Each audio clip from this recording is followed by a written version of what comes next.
Você já sonhou em ser um agiota? Saiba que você pode chegar muito perto disso de maneiras legais, emprestando seu dinheiro para empresas e outras companhias que queiram expandir os seus negócios. Para saber mais sobre como você pode fazer agiotagens, chega mais no vídeo de hoje. Olá, eu sou o Casper e este é mais um episódio de Falando o Óbvio. Estamos aqui continuando a nossa série sobre renda fixa.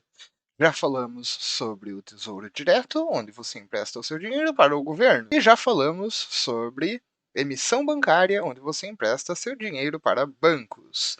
Hoje nós estaremos falando da terceira modalidade de renda fixa, que é o crédito privado, que você faz agiotagens, quer dizer, você vai estar emprestando seu dinheiro para instituições privadas para fins diferentes. A gente vai falar sobre três tipos de investimentos hoje. A gente vai falar sobre debentures, CRIs, CRAs e a gente vai mencionar a existência, mais ou menos, de letras financeiras. Então vamos lá, o que é uma debenture? Uma debenture é quando você empresta dinheiro para uma empresa, porque a empresa está querendo financiar algum projeto dela ou as operações dela num momento que ela está precisando. Geralmente vai ser para financiar algum projeto, alguma expansão da empresa, e ela vai precisar captar recursos através de debentures ou através de venda de ações. A gente também pode emprestar o nosso dinheiro para o mercado imobiliário através de CRIs, que são certificados de recebíveis imobiliários. Lembra que no vídeo de emissão bancária a gente falou sobre LCI, a letra de crédito imobiliário? No LCI, a gente empresta o dinheiro para o banco e o banco vai emprestar o dinheiro para o mercado imobiliário. No CRI, a gente vai emprestar diretamente para o mercado imobiliário. Similarmente, a gente tem o CRA, Certificado de Recebíveis do Agronegócio, que é novamente similar ao LCA, mas em vez de emprestar o dinheiro para o banco e o banco emprestar o dinheiro para o agronegócio, a gente vai emprestar diretamente para o agronegócio. Essas são as três principais formas que a gente vai falar sobre, e eu gostaria de mencionar que existe outra ferramenta, que é a letra financeira. Esse tipo de investimento eu não entendo muito bem e eu fui desmotivado de entender ele melhor por alguns fatores que eu vou considerar aqui. O primeiro é que o investimento mínimo dele costuma ser pelo menos 50 mil reais ou mais. Para a maioria das pessoas, fazer um investimento só de 50 mil reais, né, é meio duvidoso. Você vai estar emprestando seu dinheiro para uma instituição financeira semelhante aos que a gente falou no último vídeo, com a diferença que nesse caso não está protegido pelo FGC também. Ou seja, você tem um risco maior. Em troca desse risco maior, você esperaria uma rentabilidade maior. Mas, pelo que eu observei, pelo menos quando eu comecei a pesquisar sobre isso, a rentabilidade das letras financeiras que eu vi não eram melhores do que as de CDBs, LCIs, LCAs equivalentes em termos de vencimento e do risco do banco e a falência. E como eu disse, no caso do CDB, LCI e LCA, o risco do banco e a falência está protegido pelo FGC até um limite, como a gente falou no último vídeo. Nesse caso, não há essa proteção. Então, as letras financeiras que eu vi têm um risco maior, geralmente uma liquidez menor e uma rentabilidade menor. Então eles não foram investimentos muito atrativos para mim quando eu vi, considerando que tem que ser no mínimo 50 mil reais. Faz sentido. Mas assim, eu recomendo você fazer a sua própria pesquisa, ver com o seu banco ou com a sua corretora. Talvez exista a possibilidade aí da letra financeira ser um bom investimento para ti. Talvez eles consigam te dar uma rentabilidade maior, que é o que a gente espera. Como eu disse, eu só não vi nenhuma letra financeira que realmente desse uma rentabilidade maior. Não digo nem consideravelmente maior. Realmente eu não vi nenhuma que desse uma rentabilidade maior.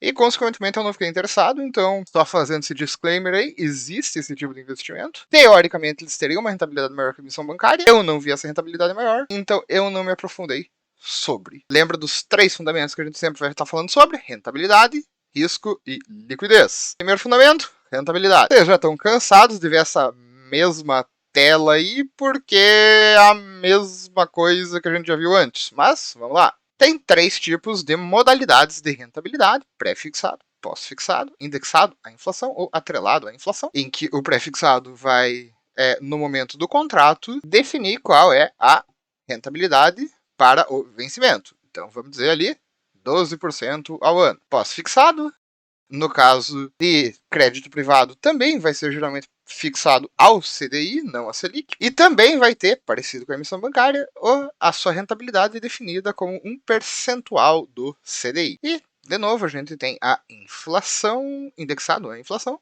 como o IPCA mais algum valor fixo. Mas, como a gente falou antes, para falar de rentabilidade, a gente também precisa entender os impostos, quando há uma diferença entre isento de imposto ou não isento de imposto. Então, as debêntures, de forma geral, vão seguir a mesma alíquota regressiva que a gente viu para o CDB, que é o que está aí na tela. Então, quanto mais tempo você deixar seu dinheiro investido, menor o imposto sobre o rendimento que você vai pagar, com um mínimo de 15% e um máximo de 22,5%. No entanto, de novo, para a alegria do nosso querido amiguinho ANCAP, CRIs e CRA são isentos de impostos e, além disso, existem debentures chamadas debentures incentivadas, que são isentas de impostos porque o governo considera que precisa de mais recursos indo para essa área, para esse setor, então ele vai incentivar. Como é que ele vai incentivar? Ele vai isentar de impostos o nosso rendimento. Então, por exemplo, obras de infraestrutura geralmente vão ser debêntures incentivadas para construir uma nova infraestrutura de logística, estradas, coisas do tipo. O próximo fundamento que a gente precisa falar sobre é o risco. Como a rentabilidade é pré-definida no momento do contrato, mesmo que não seja pré-fixado, ela pode ser pós-fixada, mas ela já está definida qual que vai ser a rentabilidade. O risco, se você segurar até o vencimento, como os outros títulos, não existe uma possibilidade de você ganhar mais ou menos. Você vai ganhar o que foi contratado. No entanto, existe o risco de inadimplência, que, no bom português, é o risco do calote. No caso do crédito privado, ele não é segurado nem pelo governo, nem pelo FGC, que eram nossas redes de segurança antes. Lembra? No Tesouro Direto, a gente falou, o governo não vai ter da calote. E no caso da emissão bancária, a gente falou, o FGC protege você do calote e a gente assumiu que o FGC funciona. Nesse caso, a gente não vai ter essa rede de segurança. Então a gente está se expondo a um risco maior. Por isso, nossa rentabilidade vai ser geralmente maior do que a dos títulos de tesouro ou de emissão bancária. Mas como é que a gente vai se guiar nesse meio aí para saber, poxa, qual que é o risco de calote? Eu estou emprestando às vezes dinheiro para alguém que eu não conheço, para uma empresa que eu não conheço. Bom, primeiramente é importante você fazer uma pesquisa sobre a empresa ou o negócio para quem você está emprestando o seu dinheiro. Para você ver, bom, eles têm um bom fluxo de caixa. O que isso quer dizer? Eles estão conseguindo fazer dinheiro. Quando eles recebem um dinheiro e investem esse dinheiro, o investimento deles tem bom retorno. O que quer dizer que ele vai conseguir pagar essa dívida e vai ter o lucro deles, né? Beleza, mas e Casper? Eu tenho muito problema para fazer. Eu não sei como é que eu faço esse tipo de análise. Eu não faço ideia. Como que eu sei se uma companhia é confiável ou não? Bom, companhias também têm o que é chamado de uma classificação de crédito. Eu coloquei a definição da tela, mas basicamente existem empresas que vão avaliar a classificação de risco, o rating, né, a classificação de crédito daquele negócio. Qual que é a chance daquele negócio conseguir pagar uma dívida, dados que a gente empresta dinheiro para ela? Bom, e como é que funciona a classificação de risco? Bom, existem 3 grandes nomes, 3 grandes empresas que avaliam o risco de outras empresas e até de países, que são as que estão na tabela, a Moody's, a Standard Poor's e a Fitch. A classificação de risco, ela vai ser dada em letrinhas, como estão aí na tabela. Então, ela vai começar, a melhor classificação de risco é a AAA, ou AAA, que é a classificação Prime. A classificação, não, beleza. Essa empresa que é confiável, a chance dela não conseguir pagar é muito improvável. Essas são as consideradas mais seguras. Todas elas vão seguir uma mesma ideia aí, que é esse AAA, ou AAA, certo? Abaixo disso, a gente vai ter classificações que ainda são consideradas relativamente seguras, um grau elevado, que é chamado. Geralmente você vai ver isso como AA+, AA e AA-, isso tudo em nível decrescente. Então, AA+ é o segundo melhor, AA é o terceiro melhor, AA- é o quarto melhor possível. E vai descendo. A mais, A menos. Aí a gente vai ter a mesma coisa com B, então a gente vai ter BBB+, BBB, BBB menos, BB+, BB, BB menos, B+, B, BB menos. E vai até, eu acho que C, e aí acho que é C o mínimo. Mas enfim, essa é a classificação de risco. Então, você vai ver lá o rating da sua possibilidade de investimento, para quem você quer emprestar o dinheiro. E aí você vai ver, ok, ela foi classificada como AAA, como AAA. Então, provavelmente é uma empresa que não vai te dar calote. Mas, lembrando, sempre vai existir o risco de inadimplência, o risco de você não receber o seu dinheiro de volta. Como é que funciona caso a empresa não consiga pagar suas dívidas? Ela vai decretar falência e vai entrar em processo de liquidação, que ela vai ter que vender todo o patrimônio dela, todos os bens dela, vai pagar o máximo que conseguir de volta da dívida, não necessariamente vai conseguir pagar tudo, depende de qual que foi o preço que ela conseguiu pelos bens liquidados e qual que era o patrimônio para começo de conversa, e vai pagar o que der. Então esse é mais ou menos bem por cima, o processo de falência e liquidação de uma empresa. A gente espera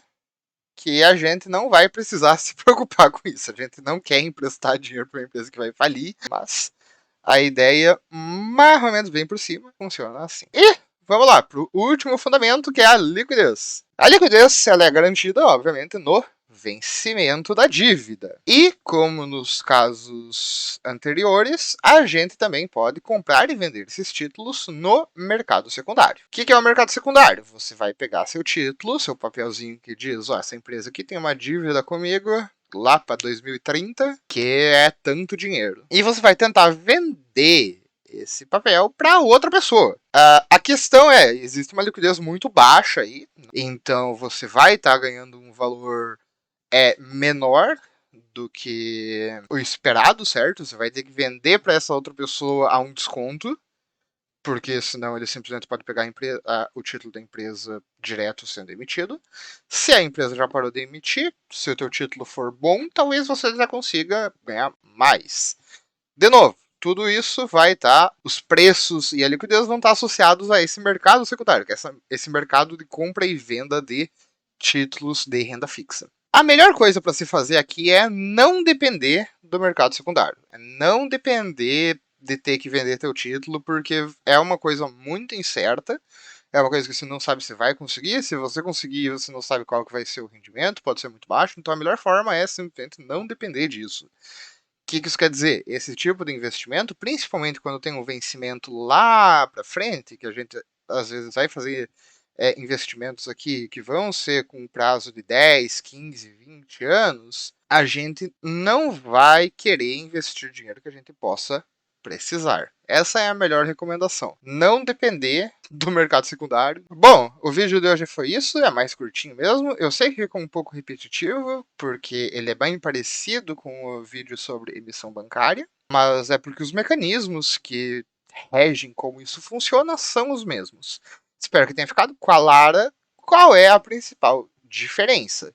A gente aqui vai estar esperando uma rentabilidade maior em troca de assumir o risco de inadimplência, o risco de calote. E espero que tenha ficado claro como você pode investigar qual que é o risco de calote da empresa através da classificação de risco ou do sistema de rating e avaliar se existe uma chance grande ou pequena da empresa conseguir devolver o seu dinheiro e definir qual é a rentabilidade então que você espera por assumir esse risco. Caso você não confie nas empresas que fazem essa avaliação de risco, você vai precisar fazer essa investigação, essa pesquisa por conta própria e investigar mais a fundo o negócio para quem você está emprestando dinheiro e avaliar se você acha que aquele negócio tem uma boa chance de devolver o seu dinheiro ou não. É isso, essas são as principais diferenças. Obrigado pela sua atenção. Deixe seu like, Deixe os comentários caso tenha alguma dúvida, caso algo tenha ficado meio confuso. Deixa seu subscribe e te vejo no próximo vídeo. Até mais!